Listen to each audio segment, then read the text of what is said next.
ပေါ်လေငါမောင်တို့ကအခုမှတော့လေတက်တိပညာမနေတာဆိုတော့မှမင်းတို့ပြောကြရတော့မှာပေါ့အိမ်နောက်ဖိစေးတိုင်တဲပါဆိုတာအိမ်နောက်ဖိမှာတဲတဲ့ဈေးဆိုင်ကိုပြောတာ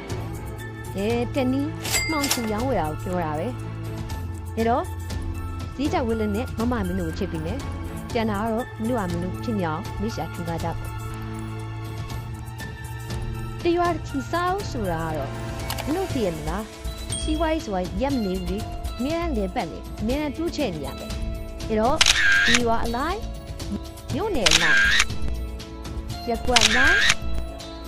ဒီရမျိုးဒီနေရာမှာမစဘူးထက်နိုင်မညာလက်များထက်ရမယ်ဟောင်းတရားတော့စားပါစူရတော့ကွာ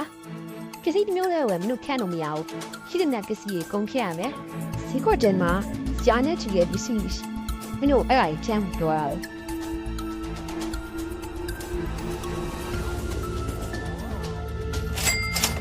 အစိုးတုံးကလေးကဆိုရတော့မင်းတို့ဖိုက်လုံငန်းနဲ့ရလာတဲ့ငွေနဲ့ပြီးကိုဝှေ့ချလုပ်ဖို့ပဲနံပါတ်1အနေနဲ့မင်းတို့ရဲ့ငွေနဲ့ကွန်မီထုမှာဂျူးလူပွားနံပါတ်2အနေနဲ့ကတော့မင်းတို့နိုင်ငံခြားဖန်နေတဲ့ချိတ်ဆက်လိုရလိမ့်နံပါတ်3ကတော့ခွန်ရှမှု Friday ဖွဲ့နေပူပေါင်းမှုပြောရတယ်အစိုးတုံးကလည်းဆိုတာအဲ့ဒါကိုပြောတာတော့